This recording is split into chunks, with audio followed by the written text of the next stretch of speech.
अस्सलाम जी, मेरा नाम जाहिद महमूद है और मैं ब्रेस का डायरेक्टर हूँ। ब्रेस पाकिस्तान में एक नॉन प्रॉफिट ऑर्गेनाइजेशन है कम्युनिटी वेलफेयर कामों के लिए। मेरे साथ मेरे दो हम जो डायरेक्टर्स हैं, अदर डायरेक्टर्स अजीज़ अहमद साहब और ताहिर नियाज़ बाजवा साहब भी मौजूद हैं। आज हम बात करेंगे जो बहरिया टाउन रावलपिंडी के लिए नेपरा का एक फैसला आया है, उसकी ज़रा मज़ीद तफसीलात में जाएंगे। वेलकम साहब एंड वेलकम ताहिर साहब। ताहिर साहब, सबसे पहले आपसे पूछना चाहूंगा, बहुत से लोग बहुत से ग्रुपों में अपने अपने अंदाजे लगा रहे हैं कि ये इस फैसले का असल मतलब क्या है और जो मतलब है वो क्यों है। बहुत शुक्रिया जैद भाई। इसका बड़ा आसान सा मतलब है और इनफैक्ट इस फैसले को 3 या 4 पॉइंट्स जो हैं उनकी रोशनी में अगर देख लें। एक तो यह है कि हम हाई कोर्ट में जब गए थे, जिसकी इंस्ट्रक्शन पे नेपरा ने ये हेयरिंग भी की और उसके नतीजे में ये फैसला आया, वो इम्प्लीमेंटेशन ऑफ एक डिसीजन था नेपरा का जो उसने दिया था 2023 में 18 अप्रैल को। तो वो जो डिसीजन है हम उसको इम्प्लीमेंट करवाने के लिए गए थे। तो एक तो इस फैसले से वो जो डिसीजन है उसको नेपरा ने एक तरह से दोबारा इनफील्ड कर दिया, यानी कि उस फैसले के ऊपर अमल दरामद होना है 60 दिन के अंदर। और इसमें एडिशनल जो चीजें थी वो हमारे सोलर के यूनिट्स के हवाले से थी, वो भी उसमें आ गई कि जी सोलर की जितनी डिडक्शन हुई है वो नहीं होगी। जो आपका बिलिंग है और जो डिस्ट्रीब्यूशन है ये हैंडओवर होगी आईएसको को अगले 60 दिन के अंदर। अब उसमें से मेरा ख्याल है कि शायद को 50-52 दिन बच गए हैं। और जो मीटर्स हैं जो अगर वो फॉल्टी हैं तो वो उनकी एक इंस्पेक्शन होगी और एक रिप्लेसमेंट का सिलसिला होगा। ये सादा सा 3 चीजें हैं जो इस फैसले के रूह से 60 दिन में इंप्लीमेंट होनी।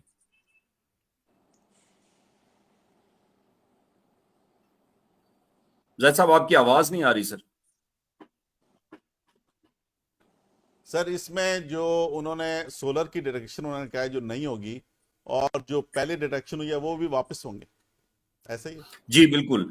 सोलर की जो डिडक्शन है वो इनफैक्ट उन्होंने कहा है कि चूंकि उनके ख्याल में, जो कि मैं आपको बता रहा हूं कि बिल्कुल गलत है, क्योंकि आईएस को ऑन रिकॉर्ड है कि आईएस को कम से कम पिछले 3 महीने से या 4 महीने से तो जो हमारे सोलर के यूनिट्स थे उनके अगेंस्ट जो है वो एक कंपनसेशन दे रहा है बीटीपीएल को। लेकिन डजंट मैटर, नेपरा ने कहा है कि जी जितनी भी सोलर की यूनिट्स आई हैं, एनटीडीसी के सिस्टम में आई हैं या आईएसओ के पास आई हैं, ये सब की सब पेएबल हैं वापस बीटीपीएल को। और बीटीपीएल ने चूंकि एक भी यूनिट उनमें से प्रोड्यूस नहीं किया तो इसका मतलब यह है कि ये हमारे लोगों को वापस मिलनी है और उसको हम मेक श्योर कर रहे हैं। क्योंकि हाई कोर्ट के अंदर हम इस हवाले से हमारी 24 तारीख है और हाई कोर्ट को हम कोशिश कर रहे हैं कि इनको बाउंड करें कि 60 दिन के अंदर ये जो प्रोसेस है वो पूरा हो जाए। सर, अगर ये किसी भी तरह से 60 दिन के अंदर ये प्रोसेस पूरा नहीं करते तो वो कंटेम्प्ट होगी? देखें, हमारे लोगों को ये समझने की जरूरत है कि अगर जिस तरह से हम सदियों से सोए हुए हैं और सोए सोए रहे, तो उसमें आपका जो इस्तेसाल करने वाला शख्स है या इदारा है, उसको आप ये मैसेज दे रहे होते हैं कि हम अभी भी ओके हैं, आप जारी रखें। तो जरूरत इस बात की है कि एक जबरदस्त फैसला आपके हक में आ गया है। उसकी कुछ नेगेटिव कैनिटेशंस भी हैं, लेकिन उन पे मैं पहले दिन से कह रहा हूं कि आप बिल्कुल परेशान ना हो। जो फैसले में ये कहा गया था 2023 के फैसले में कि जी डिस्ट्रीब्यूशन चली जाए आईएसको के पास, सॉरी बीटीपीएल के पास, तो उसको हमने हाई कोर्ट में पहले भी उसकी मुखालफत की है, उसकी नेपरा में भी हमारी इंटरवेंशन जमा है। और हम कोर्ट के थ्रू जो है वो अगर इवन लाइसेंस दे भी देते हैं तो याद रखिए कि बिलिंग जो है, बिलिंग किसी भी फैसले के तहत, किसी भी इंटरप्रिटेशन के तहत बिलिंग नहीं जा सकती अब बैरिया के पास।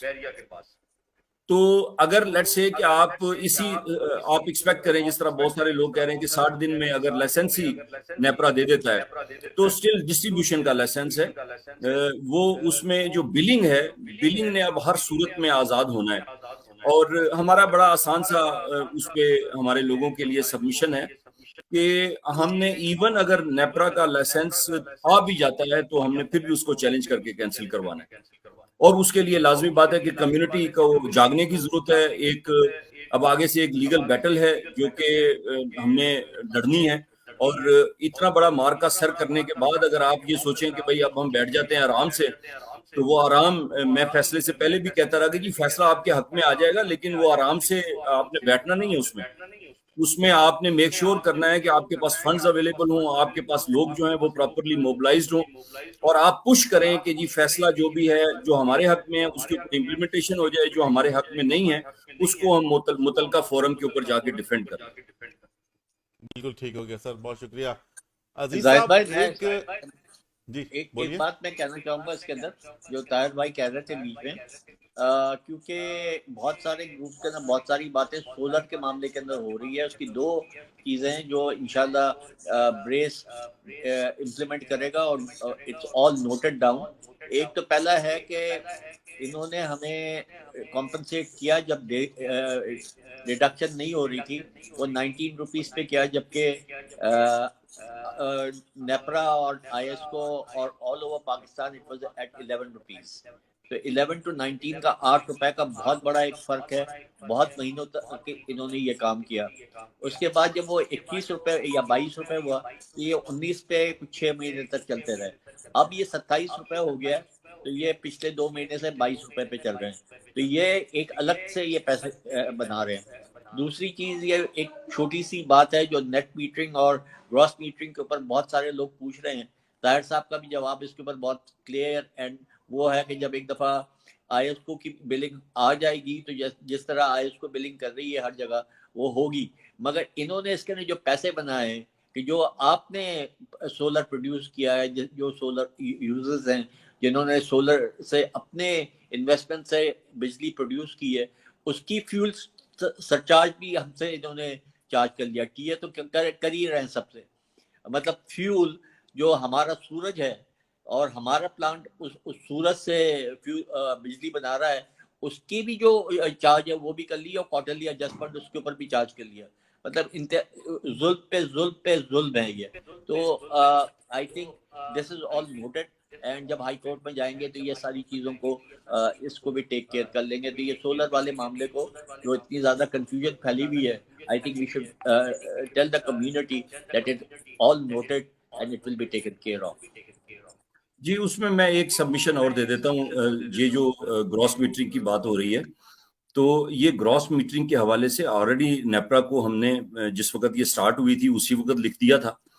और ये जब आप फैसला पढ़ें तो आपको पता चलेगा कि नेपरा कह रहा है कि जितनी भी इलीगल डिडक्शंस हुई हैं, वो उन डिडक्शंस के अंदर ये परचेज प्राइस का जो डिफरेंस है वो भी आ गया। उसमें जो उन्होंने आपके ऊपर एक्स्ट्रा टैक्सेस लगा दिए वो भी आ गए।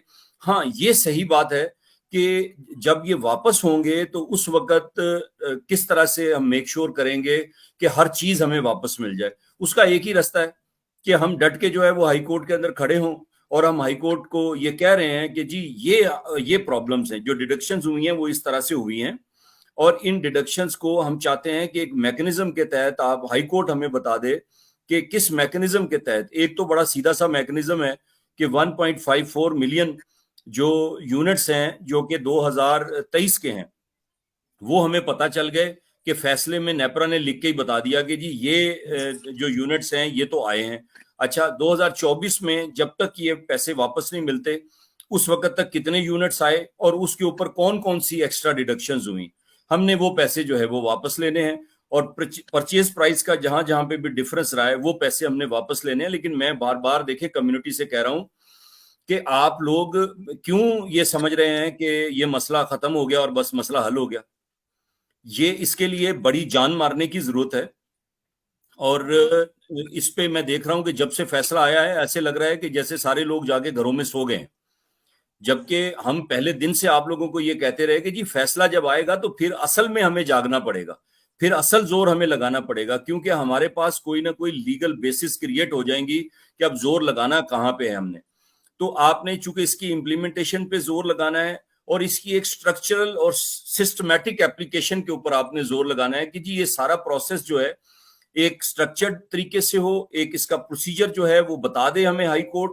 और जब ये हो तो उसके अंदर ये सारे मामला, चाहे वो टैक्सेशन के हैं, परचेज प्राइस डिफरेंस के हैं या ग्रॉस मीटरिंग के हैं, ये सारे के सारे हमने पहले से इंटीमेट किया हुआ हो कि जी ये प्रॉब्लम्स इस तरह से हैं और इन प्रॉब्लम्स को हम किस तरह से चाहते हैं कि सिस्टमैटिकली हल किया जाए, और वो हाई कोर्ट उसमें बाउंड करे सारी पार्टीज को कि जी अब आपने इनको अगले 50 दिन में या जितने भी दिन बचेंगे, मेरा ख्याल है कि जब ये हियरिंग हो रही होगी तो उस वक्त तकरीबन 40-45 दिन बचे होंगे।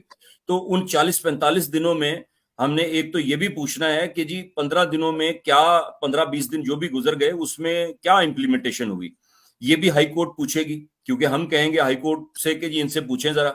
और बाकी जो दिन बच गए हैं उसमें अब इन्होंने क्या प्रोसीजर इसको अडॉप्ट किया है, और इसमें हमारे लोगों को जहां जहां पे भी क्लैरिटी नहीं है, ऑफ कोर्स हाई कोर्ट की हियरिंग के बाद ये क्लैरिटी भी आप सबके पास, हमारे पास आ जाएगी कि अब हाई कोर्ट उसको किस तरह से इंटरप्रेट कर रही है और हाई कोर्ट उसके सिलसिले में क्या डायरेक्शंस जो है वो देती है। अच्छा, इसके ना इस सिलसिले में एक और बात भी मैं कहूँगा कि जो मैं देख रहा हूँ रेसिडेंट्स की तरफ से, ग्रुप्स की तरफ से आ रही है, वो बात है regarding PTV tax and all these FPA TA के अलावा बाकी जो हैं उसका ऑडिट होना है, और ये इंश्योर होना है कि वो गवर्नमेंट ऑफ पाकिस्तान की ट्रेजरी में गए हुए हैं ये पैसे। ये नहीं है कि ये इन्होंने पैसे, एक कोई पैटर्न है बिल का पाकिस्तान वाइज जिसके अंदर क्वार्टरली एडजस्टमेंट एफपीए और पीटीवी टैक्स है, वो उन्होंने हमसे तो ले लिए और गवर्नमेंट को नहीं दिए, क्योंकि आई डोंट नो क्या मैकेनिज्म था इनको आईएसको को पे करने का, क्योंकि आईएसको से तो इनको एक टोटल मंथली बिल आता है, इसके अंदर ये क्वार्टरली और एडजस्टमेंट, दूसरा एक और जो है एफपीए फ्यूल प्राइस एडजस्टमेंट, और तीसरा पीटीवी टैक्स, उसका कलेक्शन का और डिस्बर्समेंट का क्या वो है, आइदर वो बीटीपीएल ने अपने खजाने में जमा करके पाकिस्तान से बाहर मनी लॉन्ड्रिंग की है, या उसको प्रॉपर्ली पाकिस्तान के गवर्नमेंट की ट्रेजरी में ट्रांसफर किया है। हाई कोर्ट को ये भी ऑडिट करना चाहिए कि ये जो पैसे हुकूमत है कि पाकिस्तान के हैं इन द मद ऑफ टैक्सेस, वो हुकूमत को मिले, और सालों से जो ये हो रहा है वो पूरी प्रैक्टिस को ये आई थिंक ऑडिट होना जरूरी है। जी, उसमें देखें, उसमें हमारे बहरिया के लोगों को 2-4 बातें प्लीज आप लोग समझ लें। एक तो ये सिलसिला 22 साल से चल रहा है और इसमें 22,000 तरह की डिफरेंट इरेगुलरिटीज हुई हैं, सो टू स्पीक। और हम, लाजमी बात है कि अब हम देख रहे हैं कि जी हमने ये पैसे भी वापस लेने हैं, और हमने ये जो रिसेंट इरेगुलरिटीज हैं इनको तो स्ट्रेट अवे इसी फैसले के अंदर हमने मनवाना है कि जी ये पैसे हमें वापस मिल जाएं, और जो पीछे होता रहा उसका भी कोई ना कोई हिसाब किताब होगा। सिर्फ आप अगर रिसेंट पास्ट की बात करें, पिछले 4-5 साल की बात करें, तो मैं आपको मोटी मोटी बातें गिनवाता हूं तो आपको समझ में आए कि कितनी चीजें हैं कि जिसको हमारे लॉयर्स ने, हमने और कम्युनिटी ने एक तरह से अलाइव रखना है ताकि उनका किसी न किसी जगह पे मदावा हो जाए। आपके जो जितने ताजरान हैं इनको एक रिटेलर टैक्स के नाम से इन्होंने टैक्स स्टार्ट किया। हमें ये पता नहीं आज के दिन तक कि कितने हजार लोग थे जिनसे कितने लाखों या करोड़ों पैसे जो थे वो रिसीव किए गए। वो ऑडिट के बगैर पॉसिबल नहीं है कि हमें ये पता चले कि वो कितने पैसे थे जो ले लिए गए। अच्छा, आपकी जो परचेज प्राइस का डिफरेंस है, जिस तरह अजीज भाई कह रहे हैं कि जब 12 था तो इनका कुछ और था, जब 22 था तो इनका कुछ और था, अब 27 है तो इनका कुछ और है। इसको जाके पीछे से देखना है कि कहां से ये जो डिफरेंस है ये कहां से स्टार्ट हुआ, कहां से कहां तक गया, और कितने पैसे उस मद में उस वक्त के लिहाज से होंगे। तो आप देखें कि ये जब तक एक प्रॉपर फोरेंसिक ऑडिट नहीं होता इन चीजों का आपके पास जवाब आ नहीं सकता। इन्होंने तो ट्रैफिक फाइन्स भी किए हुए हैं, लोगों को जो है वो सैनिटेशन के ऊपर भी आके ये फाइन्स करते रहे हैं। हमारे जो ताजरान हैं उनकी तो 50 तरह की शिकायत हैं इस हवाले से कि जी इन्होंने अपनी ही स्टेट विद इन स्टेट वाला काम है, अपनी अथॉरिटीज बनाई हुई हैं और वो आके लोगों को फाइन कर रही हैं। और एक बिल जो आप उठाते हैं वो इतना कॉम्प्लेक्स हो गया है। अब वो कॉम्प्लेक्स क्यों हुआ है इसको समझें, क्योंकि over the period of time जो थग्स होते हैं, जो कि ये बीटीपीएल के लोग हैं, क्योंकि ये बैठ के सारा दिन यही सोचते रहते हैं कि कौन सी ऐसी चीज और ऐड करें जो लोगों को अगले 2 साल समझ में ना आए और हम उनसे पैसे निकलवाते रहें। तो अब आप देखें ना, इसमें कम्युनिटी को ये समझने की जरूरत है कि ये ब्रेस की लीडरशिप में जो लोग हैं ये प्रो बोनो काम कर रहे हैं, इनके बीवी हैं, इनकी बल्कि मेरी तो बीवियां हैं, तो बाकियों की भी फैमिलीज हैं, उनके कारोबार भी हैं, उनके मामलात भी हैं। तो उसके बाद अगर फाइनेंसिस भी आपके पास नहीं है, आपके पास बैकिंग भी उस तरह से नहीं है, जब आप कम्युनिटी को कहते हैं कि भाई आपने भी अपना अमल इसमें डालना है, तो कम्युनिटी उसके ऊपर खामोश सोई रहती है और वो व्हाट्सएप के ऊपर मैसेज करके सोचते हैं कि हमने हमारा काम कर दिया है। तो ये काम इस तरह से नहीं होगा। देखें, हमने तो ये जान लड़ा दी है, और इसको देखेंगे आप अगर फर्ज किया इसी तरह से भी सोए रहेंगे, तो उसका मतलब ये नहीं होगा कि हम कहेंगे कि ये सो रहे हैं तो चलो हम भी जाके सो जाते हैं।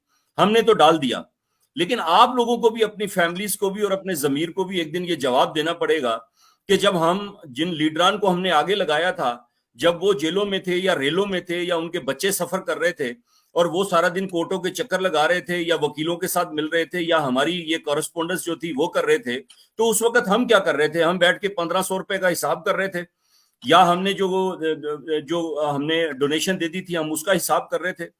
देखें, इस चीज को समझें कि ये मजाक नहीं हो रहा, ये जिंदगी और मौत का खेल है जिसमें लोग मर सकते हैं, उनकी फैमिलीज बर्बाद हो गई, और आप लोग जो है वो घरों में ये बैठ के अगर सोच रहे हैं कि भाई ये तो 1500 रुपए का जो है वो हमें हिसाब लेना है लोगों से, तो आप ये अपने आप से पूछें कि आप 1500 रुपए से जो हिसाब बीटीपीएल का करना चाह रहे हैं वो कितने अरबों रुपए का है। तो वो 1500 रुपए ही से हो सकता था अगर कम्युनिटी सारी की सारी आती और कहती कि ये देखे जी हमने 4000 बंदा 50,000 बंदा हमने रजिस्टर्ड कर दिया, तो बिल्कुल आपके पास इतनी फाइनेंस आ जाती।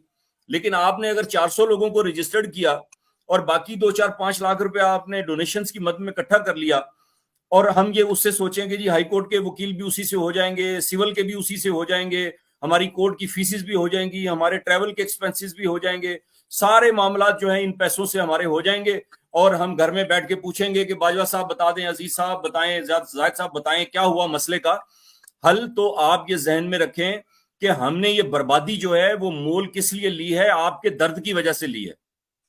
और आप लोगों ने कहा है कि जी ये हमारी जो लीडरशिप रोल में लोग हैं वो उस तरह से खड़े नहीं होते और वो कंप्रोमाइज हो जाते हैं। तो हमने कहा कि चले जी ठीक है, आपका ये हम शिकवा दूर किए देते हैं कि अब आपकी लीडरशिप जो है उसके ऊपर से टैंक भी गुजरेगा तो वो कंप्रोमाइज नहीं होंगे। नहीं हुए ना, नहीं होंगे। आप भी ना हो, आप क्यों कंप्रोमाइज हो गए? आप क्यों जाके सो गए हैं? आपकी जो है वो जो आनी थी, आज भी मैं अजीज साहब के सुबह मैसेज सुन रहा था कि हमने सिंपल जो फैसला किया था कि हम कंट्रीब्यूशन करेंगे लेजेंड्स के अंदर, वो लेजेंड्स भी सो रहे हैं। 15-20 लोगों के बाद जो है बाकी लोगों की जिम्मेदारी खत्म हो जाती है। तो आप चीज ये जहन में रखें कि जो हमारे पास माली इस्तेदाद थी हमारी जाती, हमने उसको बर्बाद कर दिया, बर्बाद कर दिया सिर्फ इसलिए कि हमारी कम्युनिटी को एक दफा हम इंसाफ लेके दे दें। हम कमाते रहेंगे, पैसे भी, हम फैमिलियां भी कमा लेंगे, अगर ये जिंदगी भी जो है वो नहीं रहेगी तो आप देखेंगे कि शिकवा किए बगैर चले जाएंगे।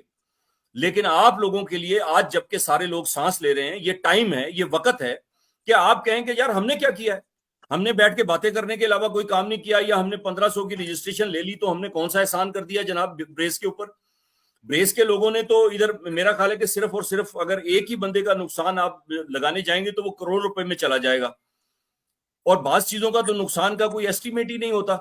जो आपकी फैमिली के ऊपर गुजर जाती है या जो टर्मोइल जिसमें से बच्चे गुजर जाते हैं उसका कोई तखमीना लगा सकता है? नहीं लगा सकता। तो ये एहसान नहीं है, लेकिन ये आप लोगों को पुकार है कि आप लोग इस वक्त, जबकि आपके हाथ में अल्लाह पाक ने एक एडवांटेज भी दे दिया, इतनी लड़ाई करने के बाद, इतनी तगोदो के बाद आपके हाथ में एक एडवांटेज आ गया। अब उस एडवांटेज को यूज करने की बारी आई है, तो हम बड़े सुकून से घरों में सो रहे हैं। मैंने आपको कहा था कि हम नहीं सोएंगे, और हम नहीं सोए, रातों को जागते रहते हैं सिर्फ इसलिए कि क्या करें ऐसा कि जल्द से जल्द हमारे लोगों को इंसाफ मिल जाए, जल्द से जल्द हमारे लोग जो हैं इस इस्तेसाल से निकल जाएं। उसके लिए दूसरी कम्युनिटीज अब हमें कह रही हैं कि जी हमारा मसला हल किया जाए। हमने मजबूरी हो गई हमारी कि मैं अब चूंकि जराज में मौजूद था, जराज के लोगों ने इतना ज्यादा प्रेस किया कि उन्होंने कहा जी हमारे मसले को भी उठाएं, तो हमें लेना पड़ गया। हमने कहा जी चले ठीक है, हम जराज को भी लेते हैं। तो अगर कम्युनिटीज आगे से नहीं ऐड होती जाएंगी और बहरिया के लोग जो हैं वो सोते चले जाएंगे, तो मुझे बताएं कि फिर ये क्या होगा, इसका नेट रिजल्ट क्या होगा।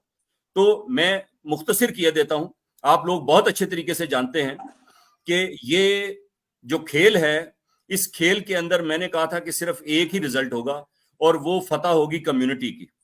और वो मुमकिन बनाने के लिए, उसको जल्दी करने के लिए और उसको फौरी तौर पे बगैर किसी बहुत बड़े नुकसान के करने के लिए एक ही तरीका था कि कम्युनिटी इकट्ठी हो जाती, कम्युनिटी एक दूसरे का दस्तो बाजू बन जाती और कम्युनिटी कहती कि जी हम फाइनेंशियली, जान से, माल से, हर तरह से हम लोग खड़े हैं और अब हमने ये जो गुंडे हैं इनको भगाना है यहां से, और इनको भगाना है हमने। मैं पहले दिन से ये मेंटेन कर रहा हूं कि हम बहरिया टाउन से बहरिया टाउन प्राइवेट लिमिटेड को निकाल देंगे, लेकिन ये लड़ाई लंबी होगी। अगर हमारे लोग ये सोच रहे हैं कि जी ये इसी तरह से मसला हल हो जाएगा कि 4 लोगों की बलि दे देंगे तो मसला हल हो जाएगा, नहीं, ये 4 लोगों की बलि देने से भी आपका मसला हल नहीं होगा अगर आप लोग साथ खड़े नहीं हुए, क्योंकि आप उनको अकेला कर रहे हैं।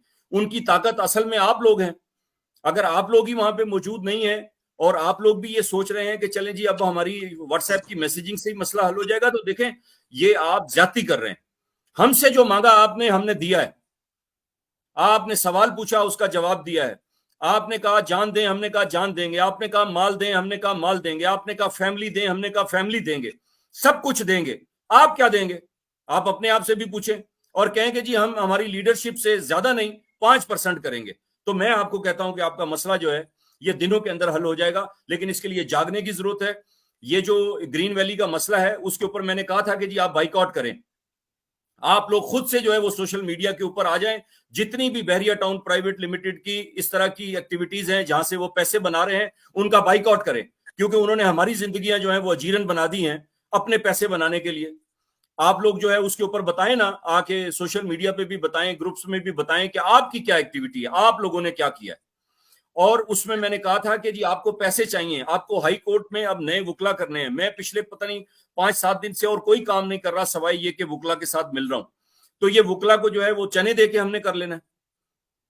अगर पैसे नहीं होंगे तो मुझे बताएं कि ये वुकला जो है, फिर आप कंप्रोमाइज होंगे, फिर आप छोटा वकील करेंगे, फिर आप एक ऐसा वकील करेंगे जो कि इनकॉम्पिटेंट होगा। जब वो इनकॉम्पिटेंट वकील किसी जगह पे जाएगा और आपको आपका मर्जी का फैसला ला के नहीं देगा, तो फिर आप कहेंगे देखें जी ब्रेस ने क्या कर दिया हमारे साथ। तो देखें मैंने अप फ्रंट आप लोगों को हर बात कही है। आज मैं वंस अगेन कह रहा हूं कि आप जाग जाएं, एक्टिव हों। हमें इस वक्त जरूरत है फंड्स की और आपकी एक्टिव पार्टिसिपेशन की। ये जो इंटरनेट के ऊपर बैठ के आप कर सकते हैं, वो इतना तो करें कि 1-1 घंटा दे दें। कहीं कम्युनिटी को 1 घंटा दूंगा और दूंगी, और उसमें सोशल मीडिया के ऊपर हम इस बाइकआउट के हवाले से कि हमने 60 दिन के लिए बिल नहीं देना, हम पीछे भी नहीं दिया। आपने नहीं दिया तो आपके पास ये फैसला आया ना, आपने बिल्ड किया तो ये फैसला आया ना। उसमें लोगों के मीटर कटे, मुझे पता है बहुत सारी फैमिलीज जो थी उन्होंने सफर किया, लेकिन ये सफरिंग के बगैर कैसे मुमकिन है? कुर्बानी नहीं हम देंगे और हम कहेंगे कि जी हमें बहुत बड़ा रिजल्ट मिल जाए। वो रिजल्ट लेने के लिए आप कुर्बानी दें, आप आगे आए। मुझे सारे के सारे जो लेजेंड्स हैं उनसे तो सबसे पहली मेरी रिक्वेस्ट ये है कि आप लोग ये जो हमने पहले क्वार्टरली किया था अब उसको मंथली कर दिया, उसमें सारे लोगों की पार्टिसिपेशन आए। जो बाकी लोग बैठ के हजारों लोग तमाशा देख रहे हैं और सुन रहे हैं और सिर्फ महजूज हो रहे हैं, उनसे मैं कहता हूं जी आप फौरन से पहले रजिस्ट्रेशन कराएं, अपनी अपनी कंट्रीब्यूशन दें, और अपनी सिर्फ और सिर्फ माली कंट्रीब्यूशन नहीं दें, अपनी जानी कंट्रीब्यूशन दें। अपना आधा घंटा 15 मिनट कोई एक टाइम एलोकेट करें कि मैंने कम्युनिटी को देना है। तो आप देखेंगे कि आपकी कम्युनिटी ने जो काम 100 साल में नहीं करना था वो आप जो है वो अगले हो सकता है कि 10 दिनों में कर लें। अदरवाइज हम खड़े रहेंगे, ये मेरा आपसे वादा है। लेकिन जिस वक्त अगर हमारी ये शक्ल आपको नजर नहीं आई और आपको पता चला कि ये कब्रों के अंदर चले गए हैं, तो मैं आपको बता रहा हूं जिस तरह इस मुल्क के अंदर हमेशा से होता आया है कि जब भी कोई लोग हमें मिलते नहीं है तो हम रोना रोते हैं कि लोग आगे चलने वाले नहीं है हमारे पास दलेर लोग नहीं है, हमारे पास वो लोग नहीं है जो कि कुर्बानी दें। जब आगे लोग आ जाते हैं तो हम पीछे से गुम हो जाते हैं। तो हम कौन है? हम कौम नहीं है, हमारी अपनी कोई गैरत नहीं है, हमारी अपनी कोई कंट्रीब्यूशन नहीं होनी चाहिए। हमें आगे भी वो लोग चाहिए, पीछे भी वो लोग चाहिए जो हम ना हो। तो कौन होंगे? बाहर से आएंगे लोग। तो आप लोग अपना किरदार अदा करें। बाकी जो है मैं आपको कह रहा हूं इंशाल्लाह ताला दिनों की बात रह गई है। हमने हाई कोर्ट से इसको करवाना है, हाई कोर्ट से नहीं होता हम सुप्रीम कोर्ट चले जाएंगे। हमने इसको इंप्लीमेंट करवाना है। और जो लोग कह रहे हैं कि इसके अंदर ये नहीं है और वो नहीं है, ये सारे वो लोग हैं या तो उन्हें समझ नहीं है या इनकी बदनीयती है। ये फैसले को पढ़े बगैर जो है, मैंने पहले सफे को देख के उसी वक्त मैसेज करके बता दिया था कि फैसले का मतलब क्या है। मैं हालांकि वकील नहीं हूं, लेकिन आज 6 वकला के साथ मिलने के बाद मैं आपको बता सकता हूं कि मैंने आपको जो बताया था वही वो बात है कि जिसको किसी भी बंदे को जिसकी थोड़ी सी भी अंग्रेजी ठीक है और जिसकी कोई लीगल एक्यूमेन है, जिसने पीछे से कुछ देखा हुआ है, उसको समझ आनी चाहिए कि इसका क्या मतलब है। उसको नेपरा ने तो कंफ्यूज करना है आपको। नेपरा जो है वो खुद इसके अंदर मुजरिम है, तो नेपरा आपको क्या खोल के बता देगा कि जी ये मैंने 2 नंबरियां की हैं या ये आईएसको ने की हैं, ये बीटीपीएल ने की है। बीटीपीएल को बचाया है उन्होंने। जब आप अपने आप को बचा रहे हैं, दूसरे लोगों को बचा रहे हैं, तो आप जो ऑर्डर होता है वो ऑटोमेटिकली कंफ्यूज हो जाता है। लेकिन ऑर्डर इस बारे में बहुत क्लियर है कि the distribution and the billing, ये बोथ जो है वो जानी है आईएसको के पास और 60 दिन में जानी है। आपके जो यूनिट्स सोलर के हैं वो हमारे पास वापस आने हैं। जो एक चीज जिसके ऊपर नेपरा खामोश है और जिसके बारे में हमारी सबमिशन भी थी, अब हम हाईकोर्ट में जाके नेपरा को खड़ा करेंगे और पूछेंगे कि ये जो हमारे नॉर्मल लोगों के साथ ओवर बिलिंग हुई है, तो ये आपके कौन से अच्छे थे जिन्होंने इसको एड्रेस करना था। और आपने हमारे कमेंट्स के अंदर लिखा भी हुआ है कि जी ये ब्रेस वाले ये कह रहे हैं या बाजवा साहब ये कह रहे हैं या ये हमारे पटिशनर्स ये कह रहे हैं, तो उसका जवाब किसने देना था? जवाब नहीं दिया तो उन्होंने अपने आप को फंसाया है ना। आपको तो खुश होना चाहिए कि नेपरा भी उसमें फंस रहा है, उसमें आईएसको भी फंस रहा है, और बीटीपीएल वाले जो बहुत खुश होकर आपको बता रहे हैं कि जी ये हमने ये फैसला लाके दे दिया है। इनसे कोई पूछे कि आप इतने अच्छे थे अगर कि आप फैसले जो है वो लोगों को करवा के देने वाले थे, तो आपने ये लोगों के ऊपर ये जो गुंडागर्दी पिछले 22 साल से उनके प्लॉट्स तक आप खा गए, जो दुनिया की जितनी भी जमीन थी जहां पे भी आपको मिली उसके ऊपर आपने प्लॉट काट दिए, रिवर तक की जो है वो आप जमीन खा गए, लोगों को जो है वो जाके आपने इस तरह की टैक्सेशन क्रिएट की जो पाकिस्तान में एग्जिस्ट ही नहीं करती। तो आप इतने अच्छे थे तो आप इसका भी जवाब दे दें। आप कहें कि ये मैंने इस वजह से की थी। आप जो बकवास करते हैं और जो आप बातें लिखते हैं लोगों को बेवकूफ बनाने के लिए, उसको तो प्राइमरी का बच्चा भी समझता है कि ये लोग ना सिर्फ ये कि उल्लू के पट्टे हैं। और मैं क्या कहूं इससे ज्यादा मेरा तो दिल करता है कि मैं आपको अंदाजा है कि जब मैं देखता हूं इन सारी चीजों को तो कितना मेरा खून खोलता है कि हमारे लोग जो हैं उन्होंने करोड़ों अरबों रुपए जो है वो लुटेरों को दे दिए, आज भी देने के लिए राजी हैं और खुशी खुशी कह रहे हैं लो जी बहुत अच्छा काम हो गया है, इनको अभी दे देते हैं बिलिंग। अपने हक के लिए भी कभी आप कुछ करेंगे या नहीं करेंगे, या रोते रहेंगे या टीवियां देख देख के जो है आप ये फैसले करते रहेंगे कि जी हमारे मुल्क का निजाम अच्छा नहीं है। मुल्क का निजाम अच्छा इसलिए नहीं है कि मैं और आप अच्छे नहीं है, हमारा कोई अमल नहीं है, हमारा कोई रास्ता नहीं है, हमारी कोई सोच नहीं है, हमारी गैरत नहीं है, हमारा ईमान नहीं है। ये है हमारा मसला, और वो मेरा मसला भी है और आपका मसला भी है। आप बन जाए गैरतमंद। हर आदमी जो सुन रहा है वो ये कहे कि आज से मैं गैरतमंद पाकिस्तानी हूं, मैं पाकिस्तान के साथ 2 नंबरी करूंगा नहीं, अपने बच्चों के लिए कोई 2 नंबर रिस्क कमाऊंगा नहीं, ज्यादती किसी के साथ करूंगा नहीं, अपने साथ होने नहीं दूंगा, मर जाऊंगी लेकिन होने नहीं दूंगा। आपका मुल्क ठीक हो जाता है, आपकी कम्युनिटीज भी ठीक हो जाती हैं। तो आप लोगों के अंदर प्रॉब्लम है, मेरे अंदर प्रॉब्लम है, इसको ठीक करने की जरूरत है। सवाल मैंने कहा था कि ब्रेस बनी ही इस चीज के ऊपर थी कि हम अकाउंटेबल रहेंगे। हमारी कबर के ऊपर भी आप आएंगे तो वहां से आपको इंशाल्लाह ताला जवाब मिलेगा। इंशाल्लाह। बहुत बहुत शुक्रिया ताहिर साहब। इस आज की पॉडकास्ट के बाद आई थिंक बहुत सी जो लोगों के जहन में कंफ्यूजन थी, सवालात थे, वो एड्रेस होने चाहिए। और इसके अलावा जब हमारा अगला स्टेप होगा जिसमें हमने ऑलरेडी अजीज साहब ने ईमेल भी लिखा हुआ है चेयरमैन नेपरा को कि जो आपके फैसला है उसके ऊपर हम एक मीटिंग चाहते हैं। अब ये इन लोगों के काम देखें कि टाइम देना तो दूर की बात, ईमेल का जवाब तक अभी तक नहीं आया। अजीज साहब ऐसा ही है? बिल्कुल ऐसे ही है, और मैं उनको रिमाइंडर भी दे दूंगा। और एक कम्युनिटी से एक और रिक्वेस्ट भी है कि इस पॉडकास्ट के नीचे वो जो कमेंट्स का वो जो जगह है, वो जो आपसे सवाल पूछना चाहते हैं या कमेंट करना चाहते हैं वो लिख दें ताकि अगले पॉडकास्ट में हम उसके जवाब दे सकें। जी, ये तो अभी हम रिकॉर्ड कर रहे हैं, जब हम पोस्ट करेंगे उसमें कमेंट्स आएंगे इंशाल्लाह। हमारा 30 मिनट्स लिमिट होती है इसकी, जो अभी चंद सेकंड रह गए। हम इजाज़त चाहेंगे, और इस पॉडकास्ट को हमारे दोस्त, हमारे मेंबर जितना ज़्यादा शेयर करेंगे उतना ज़्यादा लोगों तक ये नॉलेज पहुंचेगी। उसके बाद अगले पोस्ट इसी में जो क्वेश्चन आएंगे वो हम अगली पॉडकास्ट में इंशाल्लाह उनका रिस्पॉन्स करेंगे। एक बार फिर बहुत बहुत शुक्रिया आपका अजीज साहब, बहुत बहुत शुक्रिया ताहिर साहब। Thank you very much. अल्लाह हाफिज़। अल्लाह हाफिज़।